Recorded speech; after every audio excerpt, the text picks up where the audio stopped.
So as Jenny said, I'm just going to give a brief update, an overview of the segregation updates that came out with the release 22 of the GCI.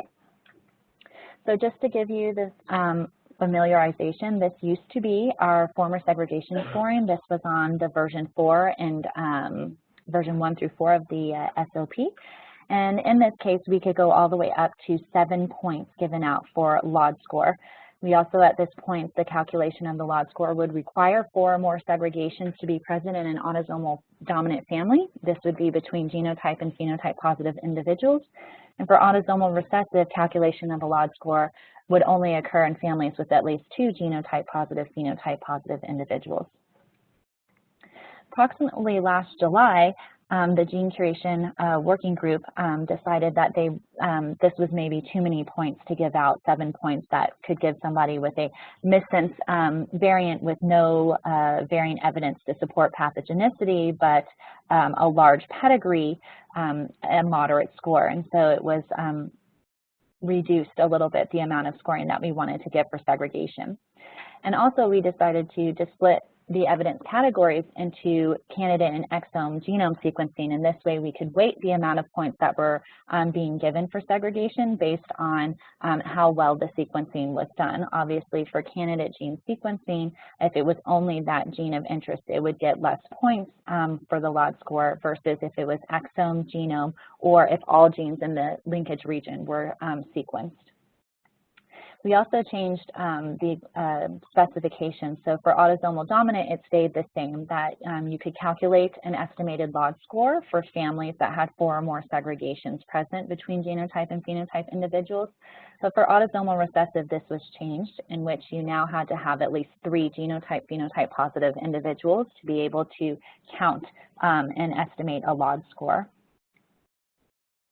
So this is what the new LOD scoring matrix looks like. We can give a range of points depending on the LOD score, and this is the total sum LOD score across all of your families. So whether it's candidate gene sequencing, exome gene sequencing, if you have 2 families, you would calculate the total LOD score between them, and you would begin to give points. They are tallied and summed. And the sum point range does dictate the range of points for segregations. For instance, if we're in between the 3 and 4.99 LOD score, you can have between 1 and 2 points depending on the amount or number of family segregation evidence that came from either candidate gene sequencing or the exome genome sequencing. So this can allow for a more consistent representation of the weight of each category of evidence for this whole, and so we developed a calculator so that we could balance how many points you wanted to give based on whether you had more candidate gene sequencing or exome, and just allowing for that consistent representation of weight for each category. So big kudos to SNEDDON, that's in the Harvard Geisinger Biocuration Core. He helped to develop this segregation calculator formula. It may look intimidating, but basically what it is that you're taking the sum LOD score of your candidate over your total LOD score and multiplying it by the points for that candidate range. And so the formula is based on a logic that when segregation evidence exists for both categories, both candidate and exome, the suggested points will be weighted to reflect the evidence category that has the largest summed LOD. So it's a weighted percentage of the LOD score. To see this in action, we'll look at some examples. So for this given gene disease relationship, the following segregation evidence was assessed. We find that there's 1 family with candidate sequencing of a LOD score of 2.2, 1 with West at LOD 1.2. We can see that the total LOD would be 3.4. We have slightly higher LOD score for candidate versus exome. And so our scoring range would be between 1 and 2 points based on our total of 3.4 points here. And so using his formula, we can see that we would get about 1.35 points, and this is rounded to the nearest 10th place. So the GCI and the calculator would end up awarding 1.4 points for this specific example.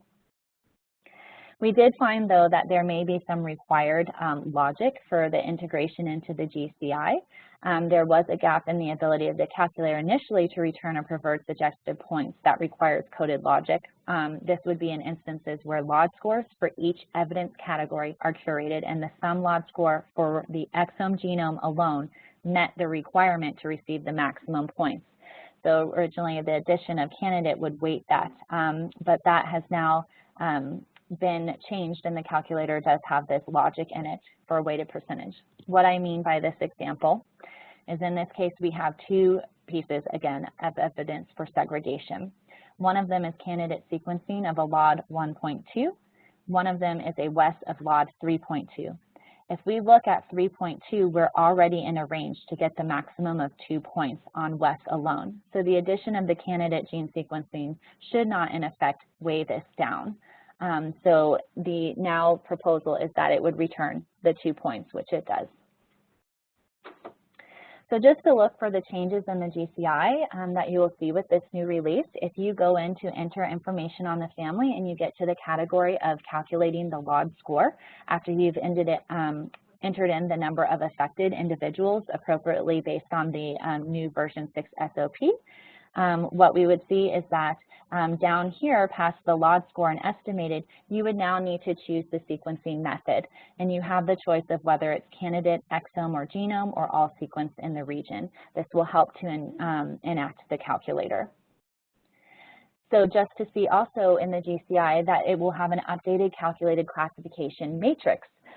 So you will see now that the segregation will start to tell you the sum LOD score for both candidate and exome sequencing, the total LOD score, the number of counts that you had for each of these, and then the total points that are distributed based on the calculator that was developed. How this transpires now to the classifications on clinicalgenome.org, we can see that the current display here has the older display, which still tells us the LOD range that you can get for points, but at this time, all of the segregation from version 5 was just capped at 3. It did not have the calculator. You will also notice, as we were bringing up with Deb, is that there's a new SOP versioning on each one of the gene validity classification summaries that will tell you whether it was version 5, which was everything prior to this October 1st provisional classification, versus version 6. So when I take this same gene disease clinical validity classification summary and I updated it to reflect its new segregation. Actually, I will show you that in a minute. So how do you even update the segregation? Excuse me. So all of the segregation evidence was set to a default choice of candidate gene sequencing. So for those gene disease relationships in which segregation evidence did include exome, genome, or all gene sequence in the lead region, you would need to update to reflect the new scoring. So you would go into each one of your family evidence and go back to the LOD score that we had shown here, and you would actually choose the exome genome candidate sequencing accordingly. Then, for those gene disease relationships in which segregation evidence was all of candidate and the classifications are provisional, approved, and or published, you would need to just establish a new provisional classification. And so you would go back and resave a new provisional and generate a summary, and then go back and reapprove and republish that curation. And that would now result in your classification update, in which we can see that segregation evidence now will show the total summed for candidate and exome, similar to the GCI total, the counts, and then the points that were distributed.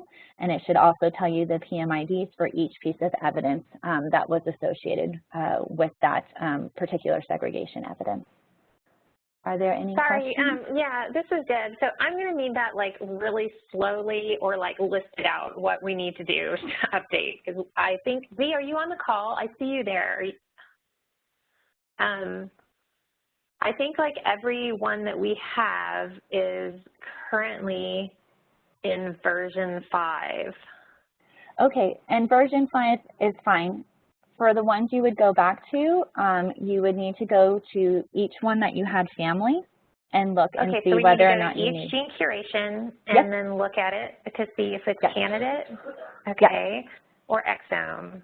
Exactly. Okay. And you should know that from further up on the page here. If I actually go into a gene disease record, let me see if I can get to one pretty quickly for you. But if you scroll up on this page, you can actually see what you put down for the family's genotyping method.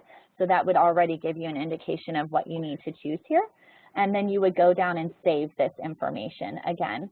And you would do that for each family. Because you've automatically started saving the changes, whatever was published or approved would now be recategorized back to a working curation. So you would automatically have to resave a new provisional. Man, this is going to take a lot of digging through. I mean, so I don't think that people remember, so I mean, I don't remember which genes, like, we would have LOD scores for, or which families those LOD scores came from, and I'd have to, like, click through every one of them to look and see. Okay. Well, if they're in the, I'm right here now, if they are in the GCI already, you should have that information captured. So it might be we have it captured. It's done in the GCI. Yes.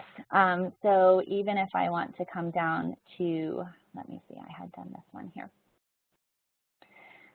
And I mean, I understand and appreciate that it is work, and hopefully it's something that won't derail you as much. I understand that it might not be as easily to remember where ones were all candidate versus exome. If you can find that just through paperwork, this is an issue that needs to be discussed in the GCI in general about rolling out new SOPs and how it affects in-progress work. I don't think that everyone should have to resave everything and go back through and update it all.